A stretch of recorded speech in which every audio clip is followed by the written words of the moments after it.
Seja sentido São Paulo ou Curitiba, certamente você registrense já utilizou a BR-116, conhecida também como rodovia Régis Bittencourt.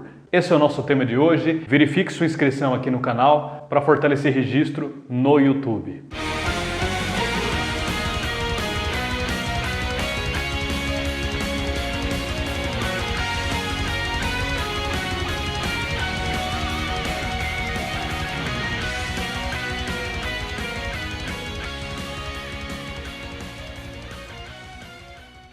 O ano era 1961. Finalmente era inaugurado a BR-2, antigo nome da rodovia, entregue pelo Juscelino Kubitschek, então presidente do Brasil, que fez questão de vir a registro acompanhar todo o processo, além da inauguração. Uma grande conquista para a nossa cidade e toda a região, uma vez que daria mais celeridade numa viagem para as duas capitais mais próximas, São Paulo e Curitiba. O registrense Benevides Teixeira, em seu livro Horrorosa Felicidade, de 1980, narrava que uma viagem para São Paulo a bordo de uma jardineira, típico coletivo dos anos 50, demorava cerca de 12 horas, por conta dos trechos de terra que pegava, forçando uma baixa velocidade, em um percurso totalmente diferente do que conhecemos, passando pela cidade de Piedade antes do destino final. Com a chegada dessa nova rodovia, a viagem passou de 12 para 3 horas aproximadamente. E vale lembrar que nas décadas anteriores, o meio de acesso para a nossa cidade era o Rio Ribeira de Iguape, que transportava pessoas, mercadorias e produtos, sendo a principal maneira de abastecer a localidade. Algum tempo depois, a BR-2 veio a se tornar a BR-116, uma das principais rodovias brasileiras, que tem início no município de Fortaleza, no estado do Ceará, e termina em Jaguarão, no Rio Grande do Sul, na fronteira com o Uruguai, ligando o Brasil à rota Mercosul. E o trecho entre São Paulo e a divisa do Paraná com a Santa Catarina foi denominada Régis Bittencourt, que foi um importante engenheiro civil e que teve participação ativa na gestão do Departamento Nacional de Estradas e Rodagens nos anos 50. E ele se empenhou na construção da rodovia São Paulo-Paraná. Edmundo Régis Bittencourt foi presidente da Associação Rodoviária do Brasil, entidade fundada em 1947 e que se constituiu um marco na história do rodoviarismo brasileiro. E por algumas vezes ele esteve aqui, visitando o registro e acompanhando as obras, como vocês podem ver aí na foto. A rodovia Régis Bittencourt teve muitos capítulos tristes e desesperador durante os anos 80 e 90, auge de sua má fama, onde chegou a ganhar o título de Rodovia da Morte. Entre curvas sinuosas e trechos extremamente altos, dentre muitos acidentes, um que envolveu um ônibus da aviação 9 de julho teve grande repercussão nacional. Duas mortas.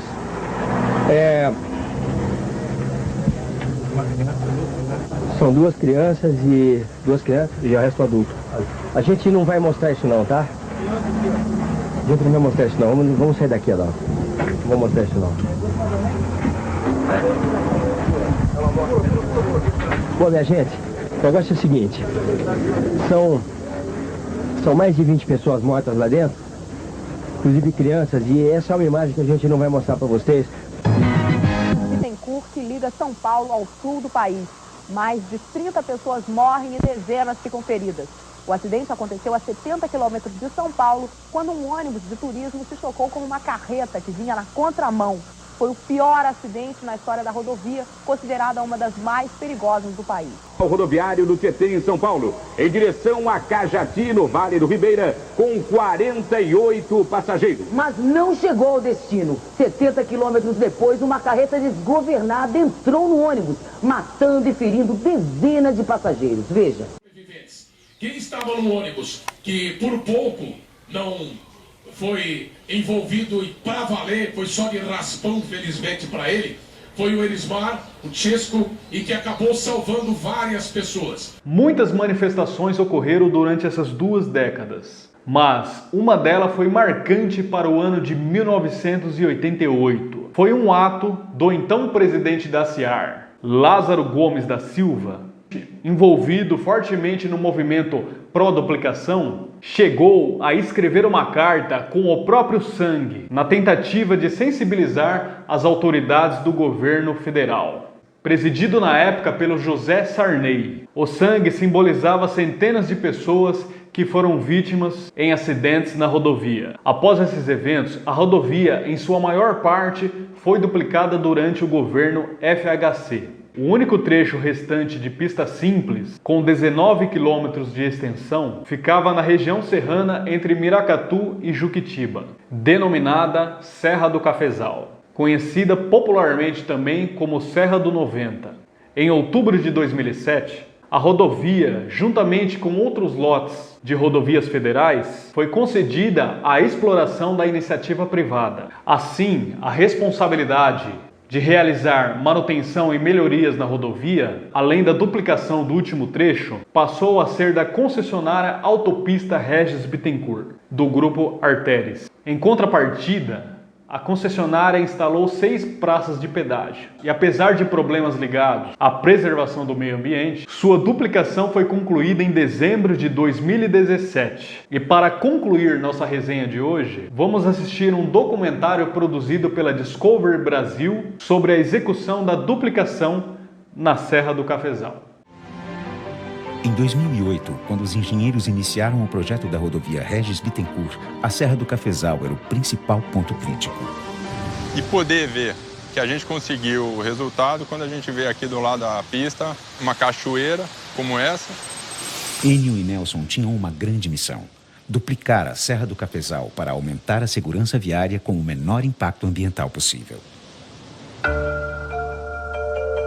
A Mata Atlântica, na época do descobrimento, pegava todo o litoral, né? E isso aí praticamente acabou, e a parte restante, a maior parte está aqui. Então, nós conseguimos convencer o IBAMA a separar a serra em trechos que tivessem menos impacto, e conseguimos uma licença para trabalhar.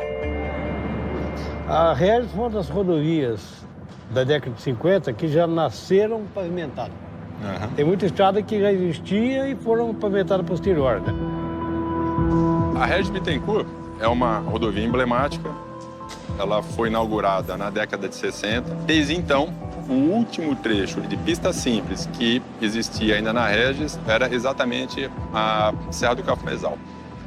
Quando foi assinado o contrato de concessão, o que se tinha na época era uma rodovia em condições precárias, muitas horas de congestionamento, um alto índice de acidentes e de fatalidades na rodovia. O codinome da rodovia era a Rodovia da Morte. A pista existente, ela restou preservada, porque não está sendo abandonado nada. Isso. E ela ficou reservada para tráfego ascendente. A pista que sobe na serra. Porque ela tem um traçado muito mais, digamos, acidentado, mas para efeito de segurança ela tem uma redução de velocidade natural. Então, a pista nova ficou parecida. Com mais de 400 quilômetros de extensão, a rodovia Regis Bittencourt liga as capitais de São Paulo e do Paraná. No trecho íngreme e sinuoso da Serra do Cafezal, os engenheiros incluíram no projeto 39 pontes e viadutos e 4 túneis para tornar a via mais segura e conservar ao máximo o meio ambiente. A Serra do Cafezal tem uma extensão muito grande das obras. O túnel consegue transpor distâncias, vencer barreiras com mínimo de impacto, com um traçado seguro para o usuário. Aqui está tudo, já fechou o pavimento aqui, né? Agora está na finalização do processo de cura e, em paralelo, a gente está fazendo a montagem do sistema de automação. O lote está em fase final de construção civil e entra numa fase agora muito corrida de implantação do sistema de automação, que envolve a iluminação, envolve o sensoriamento. Nós temos condição de saber a variação de temperatura dentro do túnel, as condições atmosféricas, a presença de fumaça. Então, esses sistemas todos são bastante complexos. Então, a menos disso, o resto está pronto. A primeira missão era adotar uma engenharia arrojada para conectar a pista nova à antiga com o menor impacto ambiental possível. Enquanto num prédio a estrutura é constituída de materiais que você praticamente fabrica, concreto, um aço, já nos túneis, o nosso material de construção foi a natureza que fez. A fundação desse túnel nós fizemos com tensões elevadas, mas tudo controlado, tudo calculado, tudo certinho. Bom, Enio, e aí, ó, aqui nesse viaduto onde a gente se encontra, até o túnel, falta menos de 80 metros aí, terminando aí os trabalhos aí externos de limpeza e concretagem dos tirantes também, né? Esses tirantes, na verdade, eles acabam costurando os blocos de rocha e dão a essa estrutura de bloco de rocha como se fosse aquele arco de concreto projetado. Finalizando, acho que a gente praticamente tem a obra aqui com todos os seus elementos principais concluída, para a gente poder logo mais liberar o tráfego aqui para a operação da rodovia. A rodovia ela tem um grande apelo, né, social, e ao mesmo tempo ela é uma rodovia que corta um dos grandes fragmentos de Mata Atlântica que a gente tem no estado de São Paulo. Tem várias unidades de conservação estadual naquela região, corredores ecológicos, uma vasta diversidade de fauna e flora. Então é um empreendimento que você tem que licenciar com todo cuidado para que o impacto seja mínimo e o que você não consiga mitigar, você compense da forma mais adequada possível. Em um ponto próximo da obra, outra equipe cuida da segunda missão: realizar a duplicação para proteger ao máximo a fauna e a flora. O meu nome é Hideki, eu faço parte da equipe que faz a gestão ambiental de toda a obra. A gente desenvolve um programa que é o monitoramento de travessias de fauna. A gente faz o estudo da fauna que utiliza tanto as travessias aéreas quanto as travessias subterrâneas por baixo da rodovia. E sabendo quais são as faunas que utilizam esse dispositivo, a gente consegue entrar com medidas mitigadoras muito mais direcionadas para a fauna em si que está utilizando essas passagens de fauna, evitando assim que ela vá para a rodovia e cause um acidente ou cause um transtorno referente ao atropelamento. São duas câmeras que estão dentro dessas travessias, uma aqui fora, outra dentro da galeria. Eu peguei esse cartão, vou pegar outro cartão e ver quais os animais que utilizaram definitivamente a passagem. Essa passarela elevada, ela serve para que os animais que não têm o hábito de andar na parte mais úmida, na parte molhada mesmo, possam caminhar nessa parte mais seca, sem que atrapalhe a ecologia do animal.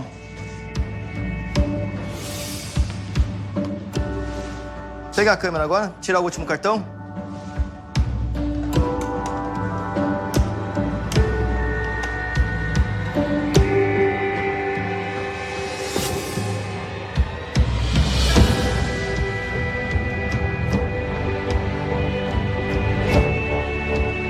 Por mais que pareça que seja desabitado, mas sempre serve de refúgio para alguém. Olha a quantidade de morcegos que a gente encontra dentro da galeria.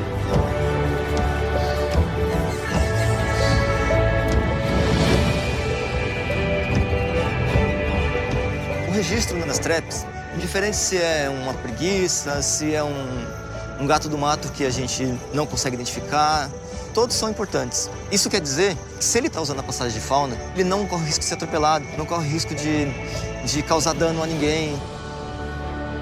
Consegue ver um cachorro do mato, aparentemente um filhote. Nessa próxima mapaca, ela tem um valor muito importante ecológico na questão sinergética, que ele está no status de vulnerabilidade por conta da caça predatória para alimento. Outra espécie que foi registrada aqui, uma mãe de cervo e o filhotinho dela, já adentrando na travessia de fauna. Isso ele pode levar para gerações dele como ensinamento. Os filhos, os netos podem usar essa mesma passagem ou aprender que aquilo é seguro. Esse bicho é bonito demais. A jaguatirica tem uma distribuição ampla, porém ela tem o fator de ser um felino. Taxa de natalidade pequena, ele precisa de uma qualidade ambiental muito maior, as presas deles são muito mais escassas. O maior risco dessas espécies, na verdade, é principalmente a perda de habitat. É uma sensação de alívio saber que eles estão usando, ou mesmo saber que a espécie ou o animal ele está transitando próximo à passagem de fauna, já nos dá um indicativo das espécies que podem ocorrer ali. Então a gente consegue entrar com medidas mitigadoras mais corretas, mais assertivas. Enio e Nelson continuam a vistoria da obra no último ponto de escavação dos túneis. Tudo bom? Vamos lá, vamos entrando lá, vamos lá. Hoje está faltando 8 metros. Vai encontrar com a outra frente. Quantos dias aí para chegar lá? Uma semana. O túnel 3 é o túnel de maior extensão dos 4 da duplicação da Regis Bittencourt. Imaginando que em situações onde envolve-se fumaça ou congestionamentos ou algum acidente dentro do túnel, seja possível que os motoristas possam sair em segurança tanto numa extremidade quanto na outra e terem uma terceira opção, que é o túnel de emergência para pedestres.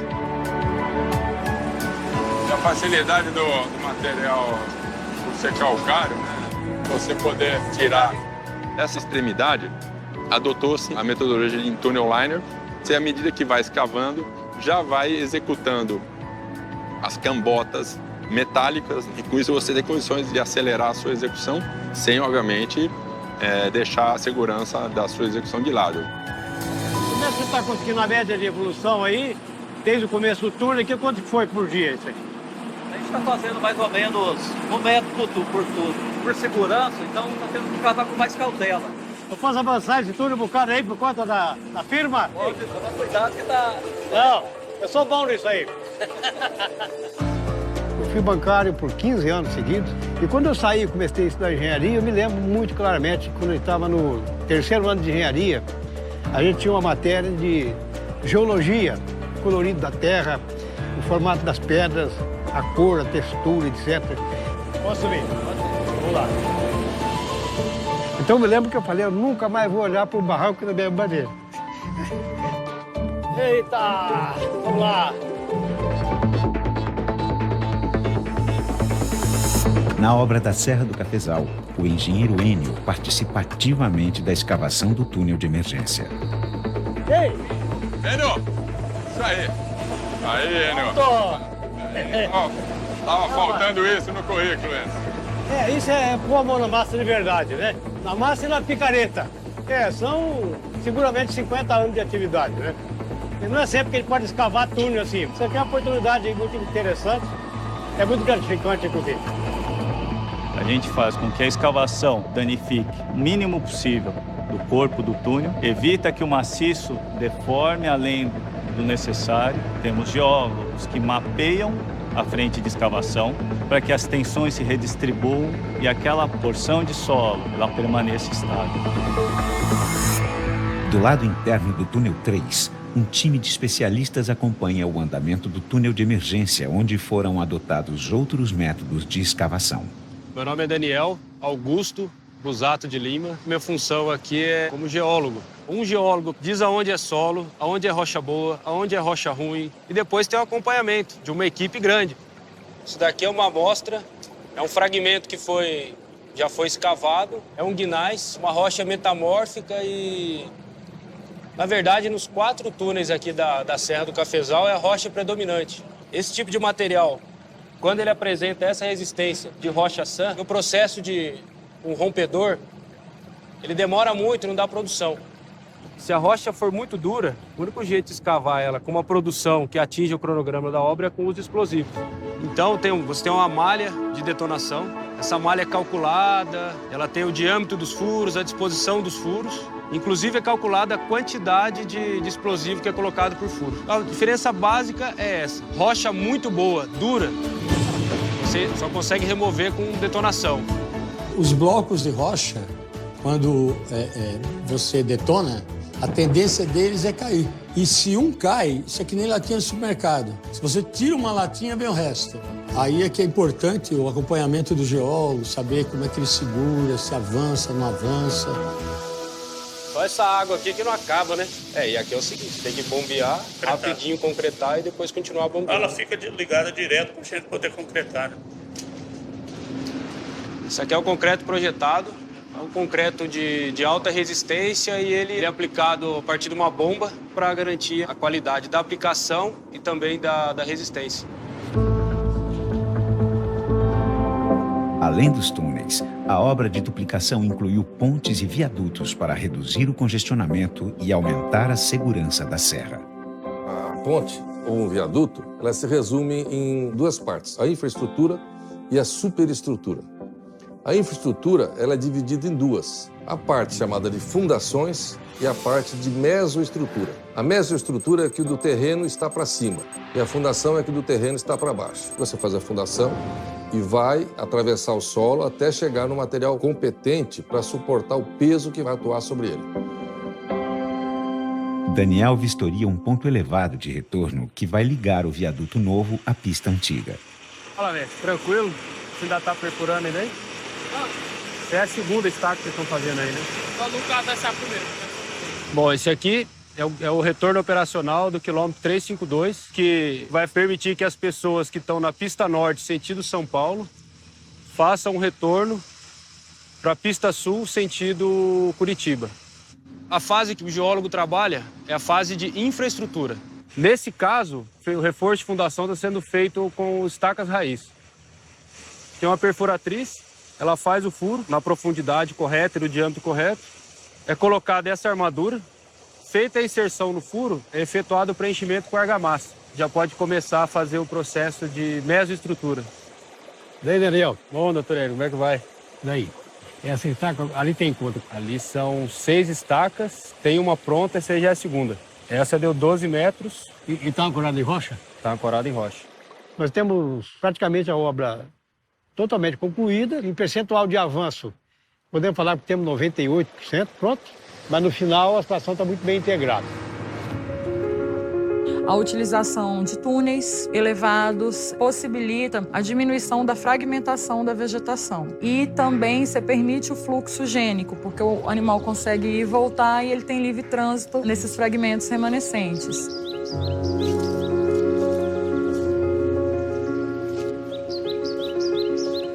Aqui nós temos pessoas para cada tipo de programa ambiental do IBAMA. Então, todas as ocorrências com animais são demandadas para nós, da equipe de meio ambiente. Eu já chamo o Hideki na hora, né? O que você acha daquela cipó mesmo? Pode ser, né? Parece. Tem conexão com outras árvores? Tem. Ele vai até a copa da árvore lá em cima. Qual árvore? Essa daqui mesmo? Esse cipó aqui, ó. Esse cipózinho ali. Ele sobe e vai até a copa da árvore. Tá. O cipó ele consegue ir escalando. A gente agora está fazendo a soltura de um bicho preguiça. Ele foi encontrado na obra e acionaram a gente. Prontamente foi feita uma análise do animal e foi constatado que ela não estava muito bem. Ela recebeu alta e agora está sendo encaminhada à soltura.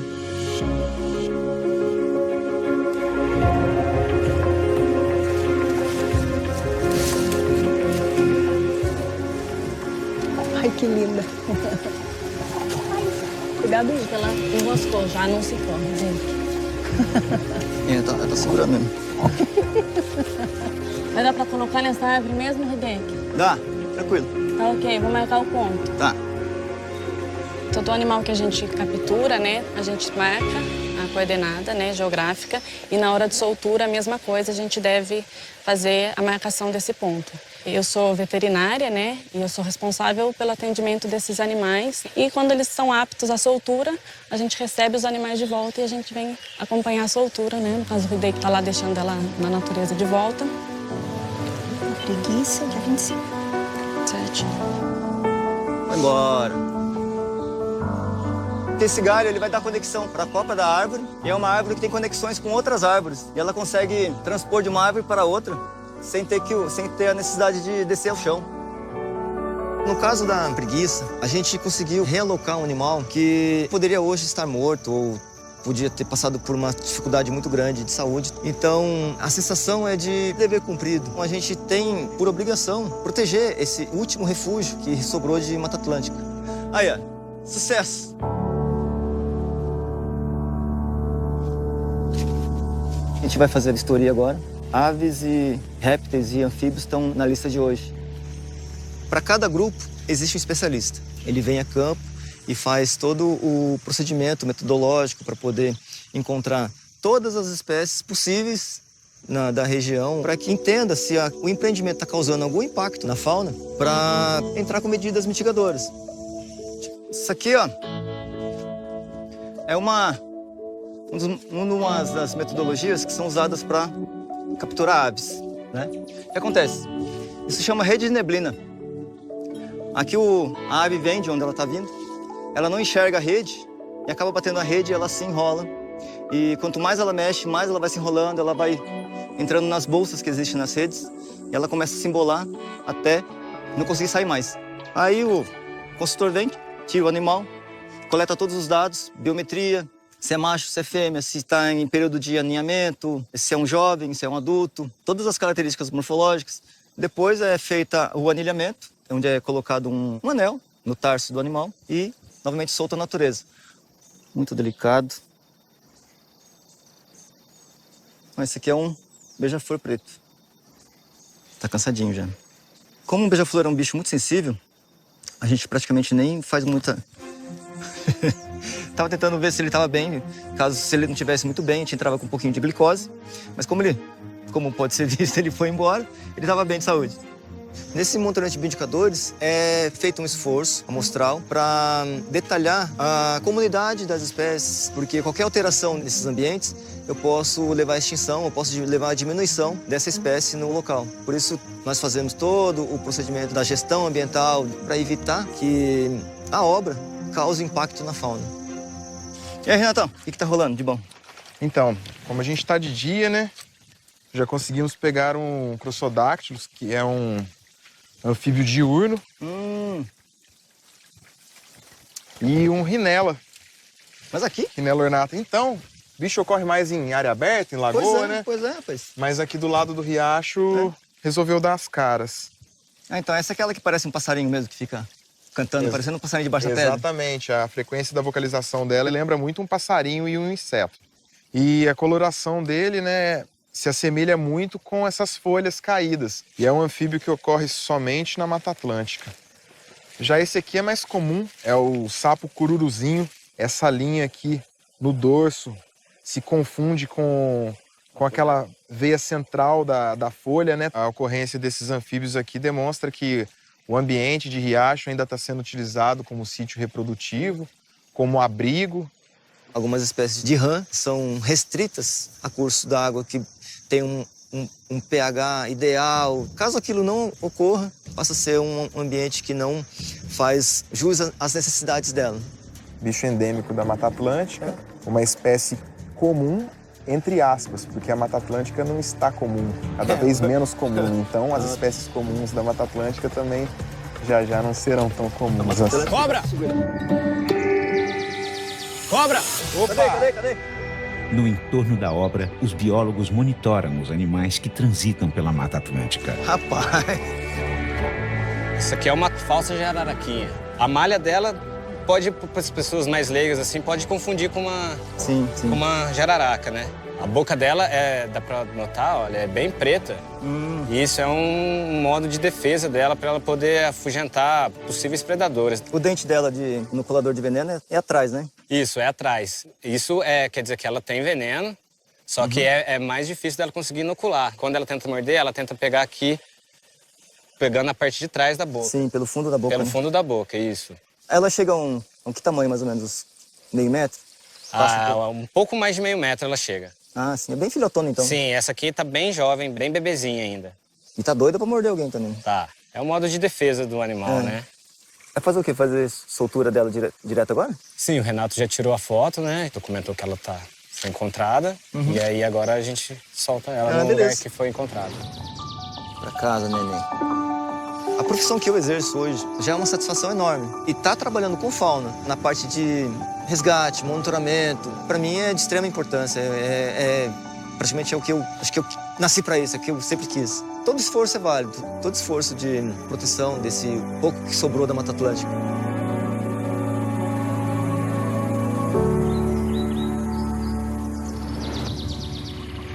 Fazer parte dessa história, para mim, talvez seja um motivo de orgulho. Você está entregando não só uma obra que está associada ao desenvolvimento econômico, socioeconômico do país, mas ela também é uma rodovia que ajuda a preservar vidas. Isso você não consegue mensurar. Durante todo esse tempo, desses 10 anos, eu fiquei muito tempo aqui em Registro, né? E eu sempre ia para São Paulo à noite, quando eu voltava. A partir do ponto onde é que termina a duplicação, é impossível não pensar que aquele pessoal está ali com aquela sensação de angústia, assim, por que eu tenho que ficar parado aqui tanto tempo? tô querendo ir para casa. Então isso sempre pegou muito. Eu não tenho satisfação de passar aqui e não ver nem um caminhão enfileirado desse negócio, vai ser uma alegria muito grande.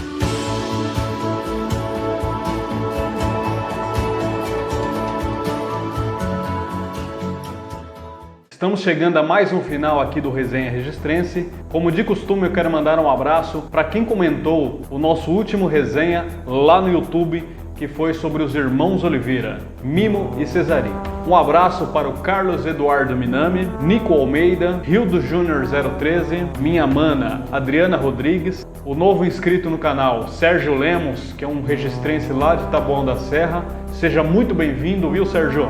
Minha cunhada Aline Astolfo, Coisas de Gugu e Juju Oliveira, canal da minha amiga Silvia, meu mano Wilton Rodrigues, Wesley Recoba, Santos de Aquino Cruz e o youtuber Lucas Iude. E certamente você já é inscrito no canal. Se você ainda não é só apertar esse botãozinho vermelho aí escrito em inscrever-se e